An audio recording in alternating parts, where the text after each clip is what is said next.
The Meditations of Marcus Aurelius, by Marcus Aurelius Antoninus, translated by George Long, Chapter 9. He who acts unjustly acts impiously. For since the universal nature has made rational animals for the sake of one another, to help one another according to their deserts, but in no way to injure one another, he who transgresses her will is clearly guilty of impiety towards the highest divinity. And he too who lies is guilty of impiety to the same divinity.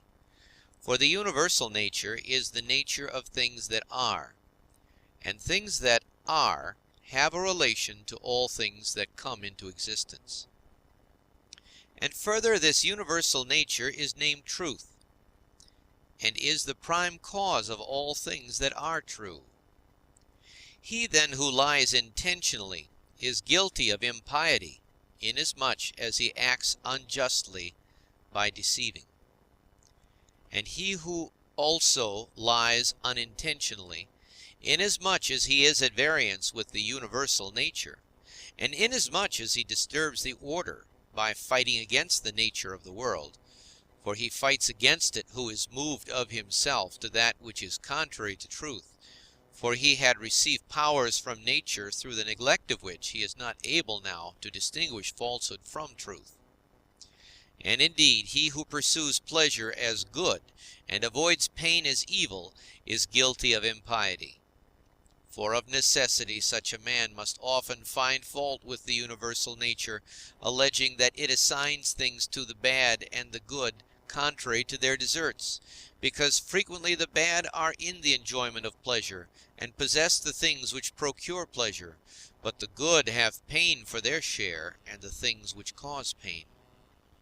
And further, he who is afraid of pain will sometimes also be afraid of some things which will happen in the world, and even this is impiety. And he who pursues pleasure will not abstain from injustice, and this is plainly impiety. Now with respect to the things toward which the universal nature is equally affected, for it would not have made both unless it was equally affected towards both, towards these they who wish to follow nature should be of the same mind with it, and equally affected.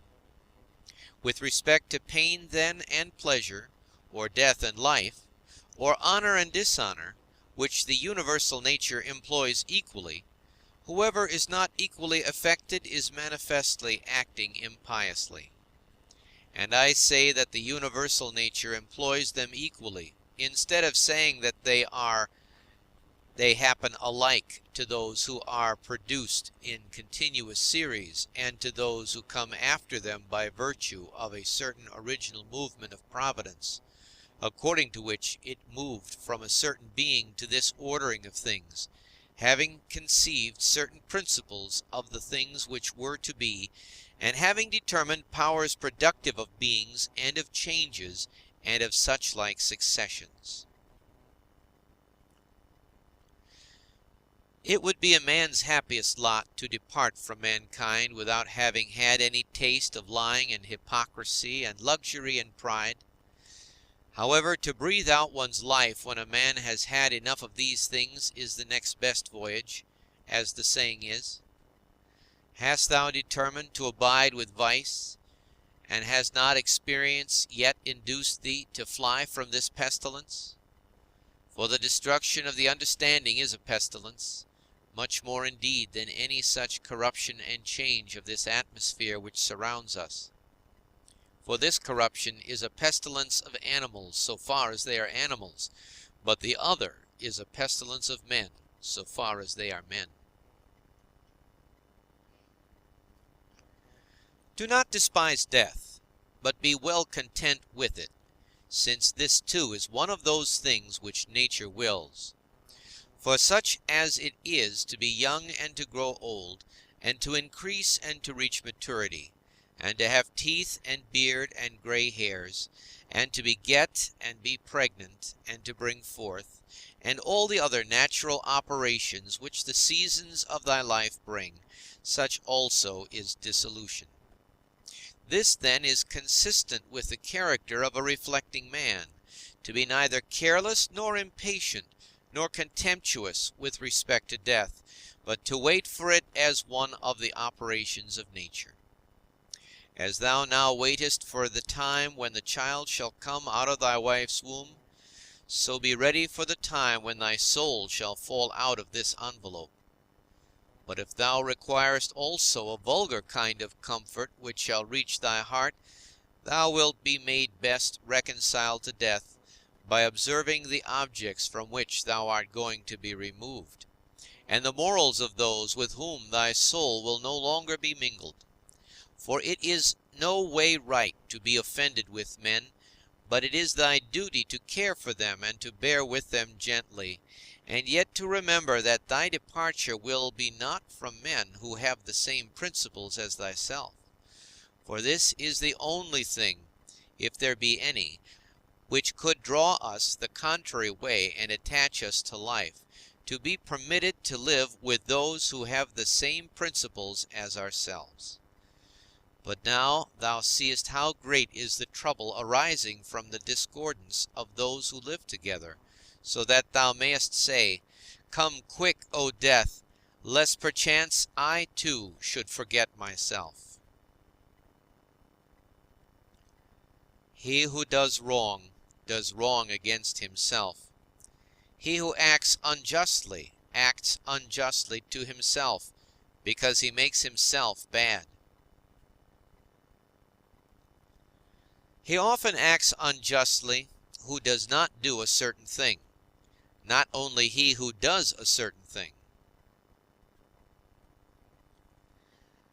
Thy present opinion, founded on understanding, and thy present conduct, directed to social good, and thy present disposition of contentment with everything which happens, that is enough.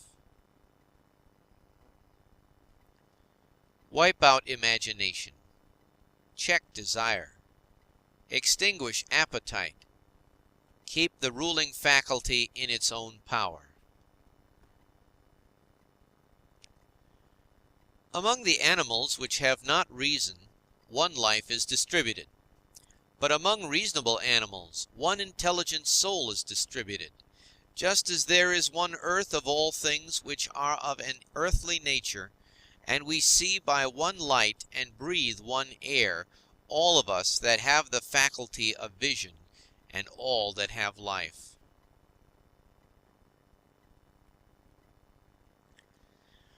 All things which participate in anything which is common to them all move towards that which is of the same kind with themselves. Everything which is earthly turns toward the earth. Everything which is liquid flows together. And everything which is of an aerial kind does the same, so that they require something to keep them asunder, and the application of force. Fire indeed moves upwards on account of the elemental fire, but it is so ready to be kindled together with all the fire which is here, that even every substance which is somewhat dry is easily ignited, because there is less mingled with it of that which is a hindrance to ignition. Accordingly, then, everything also which participates in the common intelligent nature moves in like manner towards that which is of the same kind with itself, or moves even more. For so much as it is superior in comparison with all other things, in the same degree also it is more ready to mingle with and to be fused with that which is akin to it. Accordingly, among animals devoid of reason, we find swarms of bees and herds of cattle, and the nurture of young birds, and in a manner loves. For even in animals there are souls, and that power which brings them together is seen to exert itself in the superior degree, and in such a way as never has been observed in plants or in stones nor in trees. But in rational animals there are political communities and friendships, and families and meetings of people, and in wars, treaties, and armistices. But in the things which are still superior, even though they are separated from one another, unity in a manner exists, as in the stars. Thus the ascent to the higher degree is able to produce a sympathy even in things which are separated.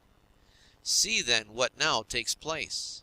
For only intelligent animals have now forgotten this mutual desire and inclination, and in them alone the property of flowing together is not seen. But still, though men strive to avoid this union, they are caught and held by it, for their nature is too strong for them, and thou wilt see what I say, if thou only observest.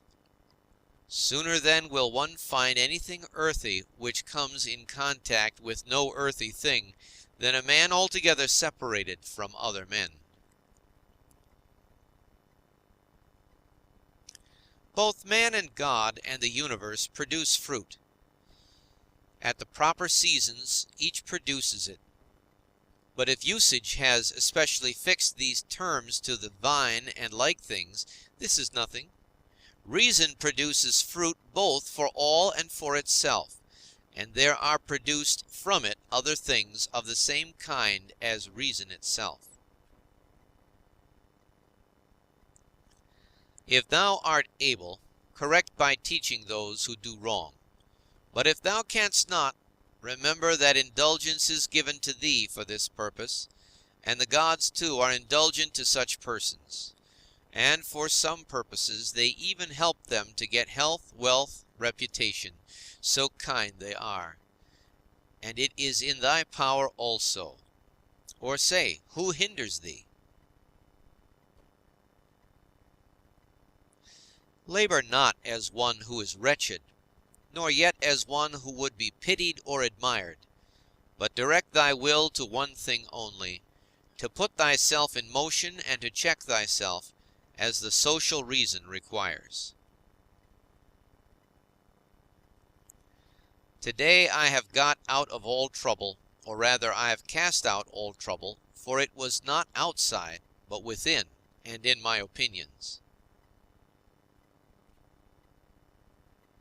All things are the same, familiar in experience, and ephemeral in time, and worthless in the matter.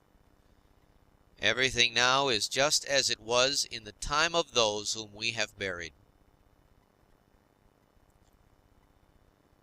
Things stand outside of us, themselves by themselves, neither knowing aught of themselves, nor expressing any judgment.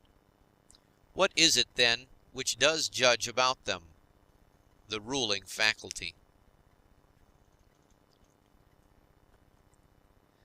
Not in passivity, but in activity, lie the evil and the good of the rational social animal, just as his virtue and his vice lie not in passivity, but in activity.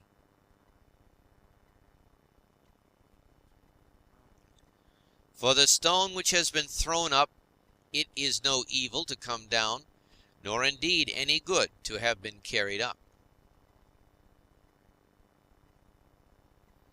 Penetrate inwards into men's leading principles, and thou wilt see what judges thou art afraid of, and what kind of judges they are of themselves. All things are changing, and thou thyself art in continuous mutation, and in a manner in continuous destruction, and the whole universe too. It is thy duty to leave another man's wrongful act there where it is. Termination of activity, cessation from movement and opinion, and in a sense their death, is no evil. Turn thy thoughts now to the consideration of thy life as a child, as a youth, thy manhood, thy old age. For in these also every change was a death. Is anything to fear? Turn thy thoughts now to thy life under thy grandfather, then to thy life under thy mother, then to thy life under thy father. As thou findest many other differences and changes and terminations, ask thyself, is this anything to fear? In like manner, then, neither are the termination and cessation and change of thy whole life a thing to be afraid of. Hasten to examine thy own ruling faculty, and that of the universe, and that of thy neighbor.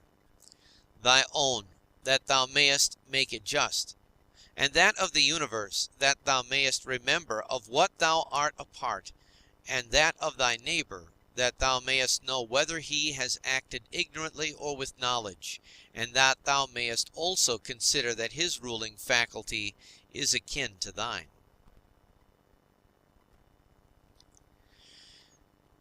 As thou art thyself a component part of a social system, so let every act of thine be a component part of social life.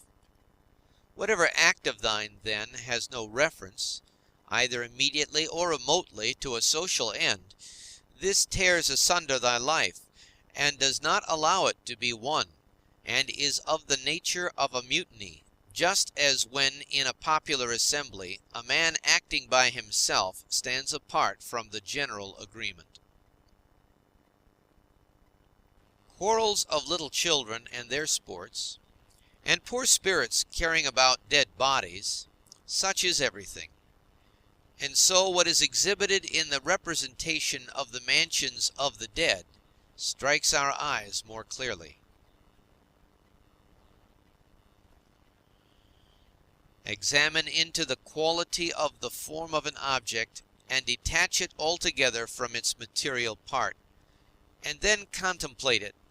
Then determine the time, the longest which a thing of this peculiar form is naturally made to endure.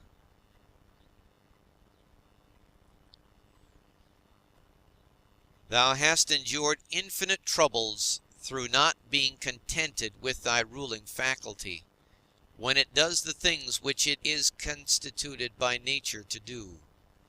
But enough of this. When another blames thee or hates thee, or when men say about thee anything injurious, approach their poor souls, penetrate within, and see what kind of men they are.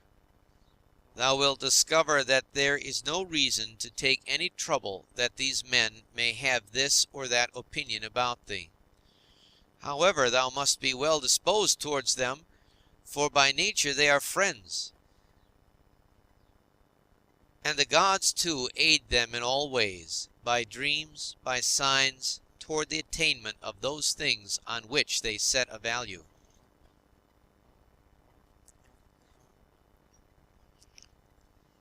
The periodic movements of the universe are the same up and down from age to age, and either the universal intelligence puts itself in motion for every separate effect, and if this is so, be thou content with that which is the result of its activity, or it puts itself in motion once, and everything else comes by way of sequence in a manner, where indivisible elements are the origin of all things. In a word, if there is a God, all is well, and if chance rules, do not thou also be governed by it. Soon will the earth cover us all. Then the earth too will change, and the things also which result from change will continue to change forever, and these again forever. For if a man reflects on the changes and transformations which follow one another like wave after wave, and their rapidity, he will despise everything which is perishable.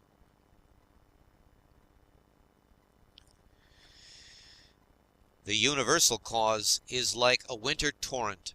It carries everything along with it. But how worthless are all these poor people who are engaged in matters political, and, as they suppose, are playing the philosopher. All are drivellers. Well, then, man, do what nature now requires. Set thyself in motion, if it is in thy power, and do not look about thee to see if anyone will observe it, nor yet expect Plato's Republic. But be content if the smallest thing goes on well, and consider such an event to be no small matter. For who can change men's opinions? And without a change of opinions, what else is there than the slavery of men who groan while they pretend to obey? Come now and tell me of Alexander and Philippus and Demetrius and Phalerum. They themselves shall judge whether they discovered what the common nature required, and train themselves accordingly.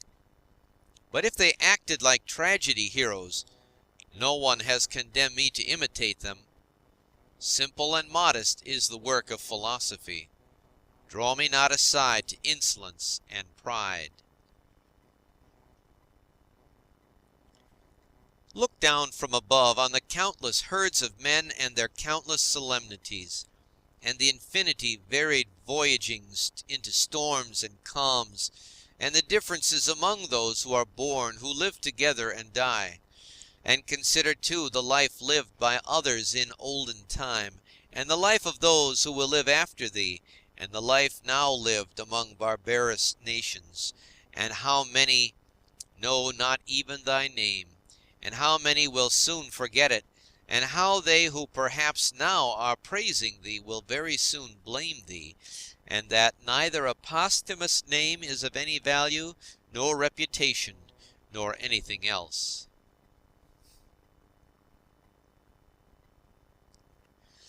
Let there be freedom from perturbations with respect to the things which come from the external cause.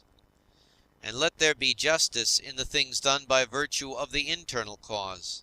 That is, let there be movement and action terminating in this, in social acts, for this is according to thy nature.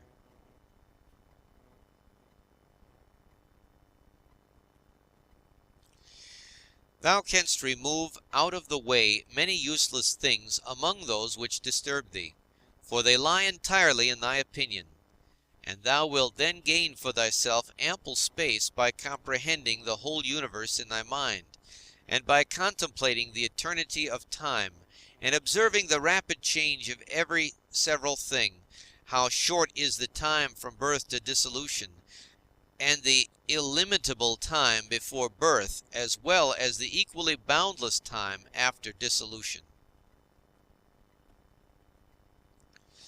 All that thou seest will quickly perish, and those who have been spectators of its dissolution will very soon perish too, and he who dies at the extremest old age will be brought into the same condition with him who died prematurely. What are these men's leading principles, and about what kind of things are they busy? And for what kind of reasons do they love and honor? Imagine that thou seest their poor souls laid bare, when they think that they do harm by their blame or good by their praise. What an idea! Loss is nothing else than change. But the universal nature delights in change, and in obedience to her all things are now done well, and from eternity have been done in like form, and will be done to such time without end. What then dost thou say? That all things have been, and all things always will be bad, and that no power has ever been found in so many gods to rectify these things, but the world has been condemned to be bound in never-ceasing evil?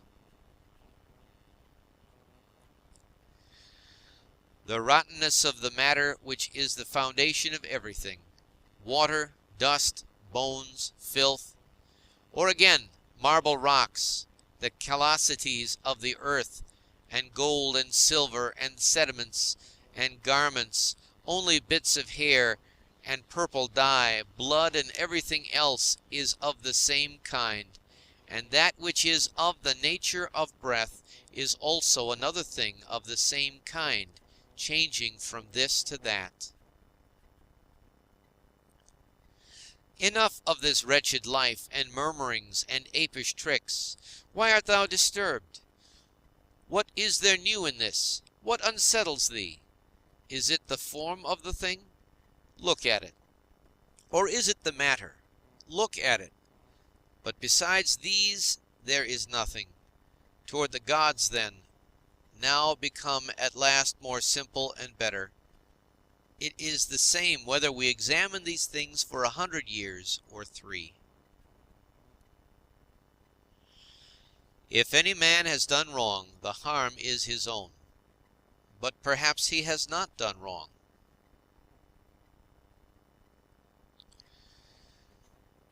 Either all things proceed from one intelligent source, and come together as in one body, and the part ought not to find fault with what is done for the benefit of the whole, or there are only atoms, and nothing else than mixture and dispersion.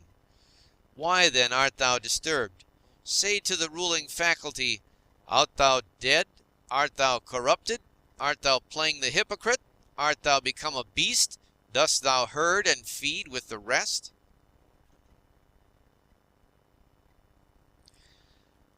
Either the gods have no power, or they have power. If then they have no power, why dost thou pray to them? But if they have power, why dost thou not pray for them to give thee the faculty of not fearing any of the things which thou fearest, or of not desiring any of the things which thou desirest, or not being pained at anything, rather than pray that any of these things should not happen or happen? For certainly if they can cooperate with men, they can cooperate for these purposes. But perhaps thou wilt say the gods have placed them in thy power. Well then, is it not better to use what is in thy power like a free man than to desire in a slavish and abject way what is not in thy power? And who has told thee that the gods do not aid us even in the things which are in our power? Begin then to pray for such things, and thou wilt see. One man prays thus, how shall I be able to lie with that woman? Do thou praise thus, how shall I not desire to lie with her? Another prays thus, how shall I be released from this? Another prays, how shall I not desire to be released? Another thus, how shall I not lose my little son? Thou thus, how shall I not be afraid to lose him? In turn thy prayers this way, and see what comes. Epicurus says, in my sickness my conversation was not about my bodily sufferings, nor, says he, did I talk on such subjects to those who visited me, but I continued to discourse on the nature of things as before, keeping to this main point, how the mind, while participating in such movements as go on in the poor flesh, shall be free from perturbations and maintain its proper good. Nor did I, he says, give the physicians an opportunity of putting on solemn looks, as if they were doing something great, but my life went on well and happily. Do then the same that he did, both in sickness, if thou art sick, and in any other circumstances. For never to desert philosophy in any events that may befall us, nor to hold trifling talk either with an ignorant man or with one unacquainted with nature, is a principle of all schools of philosophy, but to be intent only on that which thou art now doing, and on the instrument by which thou dost it.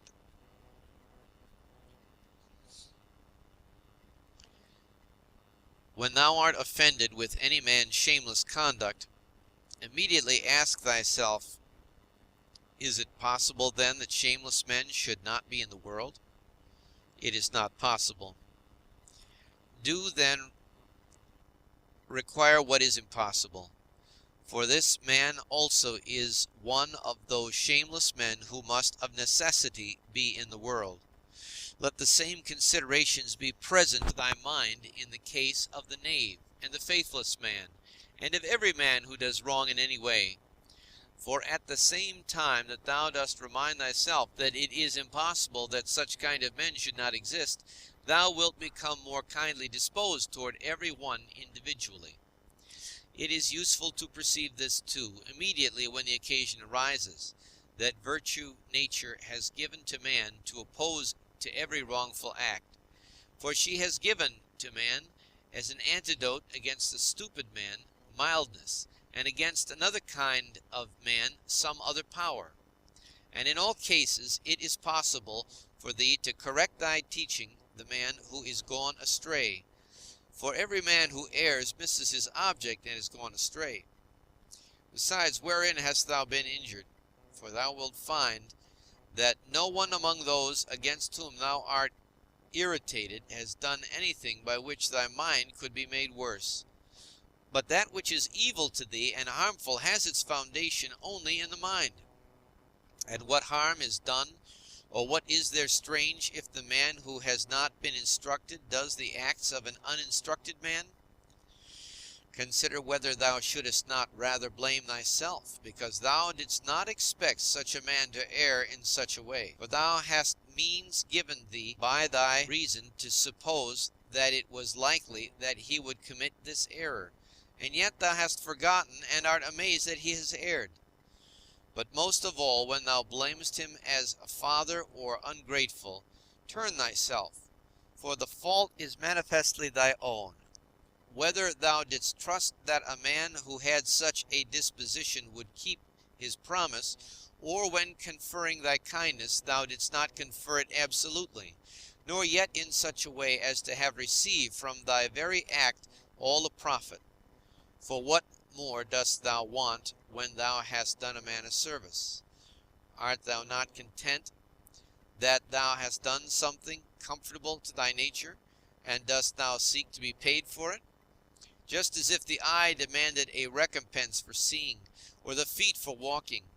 For as these members are formed for a particular purpose, and by working according to their several constitutions, obtain what is their own, so also as man is formed by nature to acts of benevolence, when he has done anything benevolent, or in any other way conducive to the common interest, he has acted conformably to his constitution, and he gets what is his own.